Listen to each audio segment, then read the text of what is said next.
Assalamu alaikum wa rahmatullahi wa barakatuhu. Labarin Iran da Amurka dai abin da yake faruwa, ana zargin Iran na iya kai hari ga Amurka.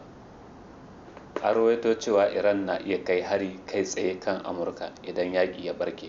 A cewar rahotanni, Tehran ta sake magana kan yiwuwar amfani da wani makami mai linzami mai cin dogon zango sosai wanda ake cewa seri ICBM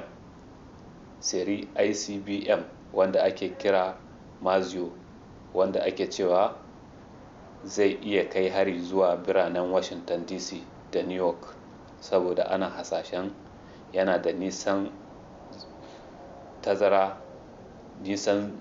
dogon zango, inda yana cin kilo 10,000. To wannan abu shi ya rikita Amurkawa. A yanzu haka majalisa ana ta cece-kuce. Abinda majalisar dokokin Amurka ke yi a Congrès des États-Unis, suna ƙoƙarin taƙaita ikon shugaban ƙasa Donald Trump wajen ƙaddamar da hari na soja kan Iran ba tare da amincewar majalisa ba. Suna son a tabbatar da cewa ba za a fara yaƙi ko kai babban hari ba sai da izinin majalisa. Me ya sa hakan yake da muhimmanci?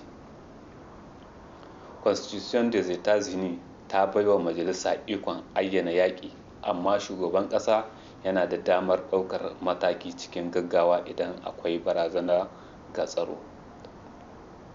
Wannan ƙuduri yana nufin maido da cikakken iko ga majalisa kan yanke shawarwarin yaƙi.